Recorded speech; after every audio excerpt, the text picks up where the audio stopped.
Yes, I know. I told you way back in August that that was the final episode, and it still is. There's just this 7 months ago. I can't believe it was. I thought maybe I did that halfway through the school year, but it was at the beginning of the school year 7 months ago. So now I thought it would be good just to have a refresher and a kind of a heartfelt episode for me because today I'm going to talk to you about some things I've changed, things I've done wrong and wish I could do over. So, a little, on the heartstrings a little bit. So, I will tell you this, I have decided now not to sub high school anymore. And it's really to kind of keep my sanity. Now, when I say that, there is immediately a thought that pops into your head as to why I would say that. And that's not the reason. So I'm going to save that till the end. But let me tell you some things I've done wrong since August that I wish I had back. And it has to do with me not recognizing my audience properly, I guess might be the way to say it. Let's go to first grade. Okay. I made a first grader cry. And then, of course, you probably know my personality enough to realize it almost made me cry. It was innocent enough. It's over. That student will still come up in the hallway and give me a hearty greeting, sometimes a hug in the morning. So it didn't have any long lasting consequences. Here's what I did. You know, I went and saw a Seinfeld show a few weeks ago, and he made fun of water bottles and staying hydrated. I feel the same way. His standard joke was when he was in school, he took one drink out of the fountain at 8 o'clock in the morning, and he was good until 8 o'clock the next morning. But yet we've got all these water bottles. Everybody's got to stay hydrated. So, first grade, cute little girl, did all her work. She accidentally knocked over her water bottle. On her own, she went over, got the paper towels, and cleaned it up. I didn't say a thing. Well, 30 minutes later, it happened again. She cleaned it up. So I thought it was my place to then say, you need to put your water bottle back in your backpack. She didn't say a word. She just got over and carried her water bottle back to her backpack. And from behind, I could kind of see her, show, how somebody's crying and you can kind of tell from the back, she's kind of, her shoulders are kind of, and then she turned around and the tears were just flowing. And I'm thinking, oh my goodness, this is not going to be good. So, softy that I am, I said, all right. I'm going to give you another chance to show me you won't spill your water bottle. And she did. She did real well. If I had to do that over, maybe I need to realize that first graders are just a different breed. You can't just go in there and insist that they do things. You got to kind of play to their personalities. There is a large gap I have learned in every first grade class that I've taught. That is really the heart of learning to read. And there is some students in there that I could just about give them any page in a book and they would read the whole thing. There are some that I would just put maybe 5 or 6 sentences up on the board and tell them to pick the easiest one and read it to me. And they would struggle. Maybe they knew it, but maybe because I was putting them on the spot, they struggled with it a little bit. So that's how I dealt with, one of the things that if I had to change, I would try to be more selective about maybe I would hand out sheets of sentences or put them up on the board. And when they are ready, think about it as first graders, they will, as soon as you say, okay, I'm going to ask a question, there's four hands that go up. They don't even know what the question is. It could be a question that when they miss it, they get embarrassed. Well, I hate that. I don't want them to be embarrassed. So I think in the future, I'll put sentences up on the board. not say a word to anybody and tell them, all right, when you see a sentence up there that you would like to read to the group, come up here and tell me, and maybe do it that way. So that's one thing about first graders.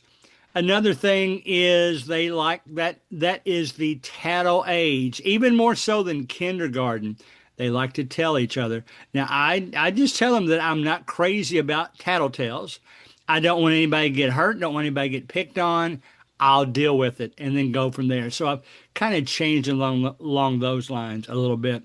I have absolutely fallen in love with subbing elementary school to the point that I don't think I can go back to high school. In fact, I know I won't. And here's what happened to me in high school. I had already cut it down to about two teachers. There's only two teachers that I would sub for. And I subbed for one of them a couple of times, and their planning period is the last class of the day. Now, I'm not one of those that boat out of the school an hour early because I have nothing to do. Well, they're paying me for that hour. Maybe something's going to come up. Well, I've gotten to the point now that I don't want to be moved anymore. If I've had an enjoyable 6 periods, maybe 5 periods in a day, and then you move me and ruin the rest of my day, well, I've got to face a reality here. That's what happened to me. I did not like the class that I got moved to. Their personalities were a little bit too strong to me. And I've become accustomed to elementary school. So that's part of the reason. It's my tolerance level for high school students has gone down. That's my fault. Well, here's what happened. We were within probably 3 minutes of when the bell was going to ring, and they knew I wanted to get out of there as quick as possible. And so they talked me into saying, Mr. Collins, we'll be real quiet if we all leave 3 minutes early. We'll walk down the hallway. So I let them talk me into it. We got out there, and sure enough, one of them yelled out something. I think it was something to the effect of, it's an ice walkout. Now, that's a controversial topic that I will not state an opinion on, but either way, it didn't need to be yelled out in the hallway after you promised me that you would not. So I kind of went off on that kid. I don't use bad language, so it wasn't anything like that. But I know I said something to the effect of that was an idiotic thing to do. Now, did I just call him an idiot by doing that? Well, that's one of the reasons I'm not going to go back to high school. It wasn't just that kid, but I now don't trust myself to control myself in those situations because I have become accustomed to not having to deal with those kind of things in elementary school. I can get a job in elementary school almost every sub day. So if I go back to high school, my wife has told me there are 2 or 3 schools that will move you to other classes. They're desperate, they have to. But she thinks I should let them know that it's discouraging to the subs when they've done a good job, they love a class, and then you move them to a class that really makes them struggle for that 1 hour. And for that reason, I won't go back to various different schools. So that's part of that. Now, I will tell you about some. I always, I come from a generation, and our generation was radical for the time, I guess. I mean, I grew my hair down to my shoulders because I wanted to look like the Beatles. I was more of a 70s guy.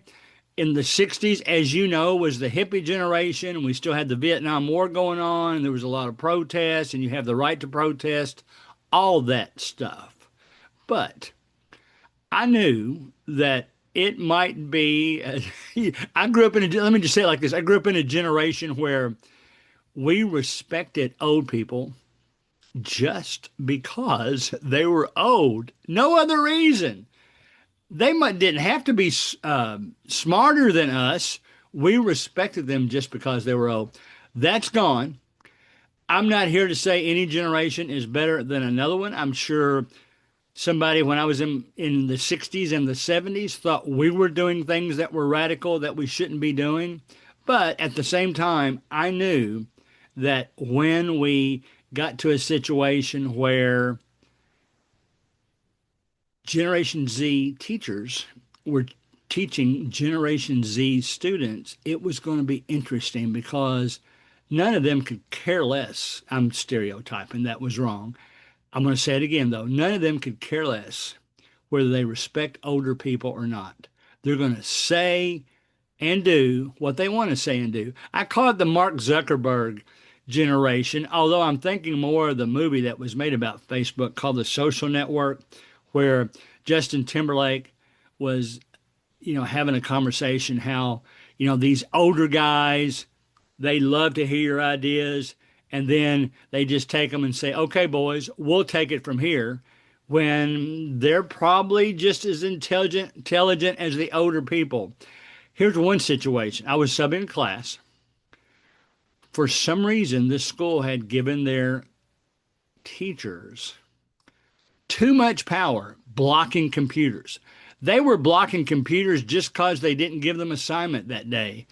And they would block the computers and then forget about it. I was supposed to teach a class one day, and their computers were blocked, and we weren't able to get them unblocked by the end of the day just because a teacher, had forgotten to unblock them. So why block them in the first place? You can tell what they're on. You got those programs.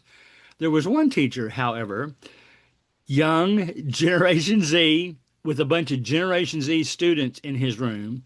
He decided to block all the computers of another class, the class that I was subbing, and they were taking a test. He even sent in a co-teacher to make a copy of my roster just so he knew which ones to block.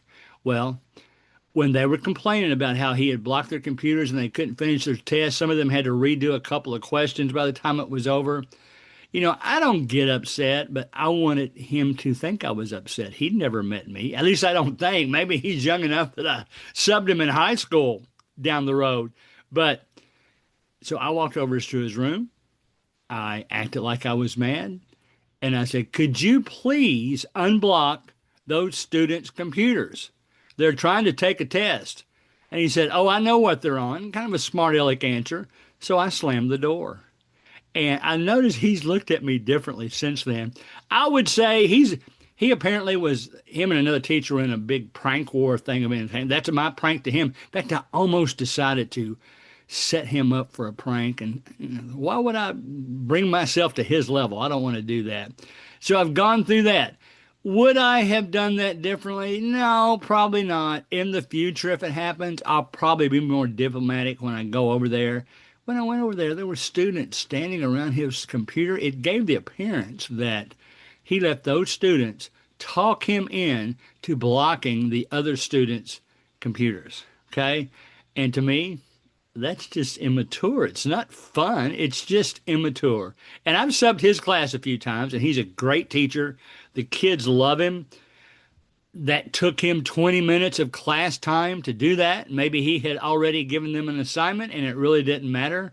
But I don't know, there was 5 or 6 students standing about around his computer watching him do it. So that's why, those kind of things are why I won't go back and sub high school. So there it is. I'll stop right there. There's a few things that change. There's some interesting stories. I am not going to do this periodically. I'm not going to go out and say I'm going to do one episode a month or even one a quarter. I think I'll just do future episodes when I feel like enough has happened since the last one that I want to kind of bring you all up to date. And I missed it a little bit. I did. So thanks so much. There are still a lot of you that are finding this podcast for the first time. And because we still get more downloads every day. We're well over 100,000 downloads. So I like that. So that's it for this refresh. So we'll see you whenever I decide to do another one.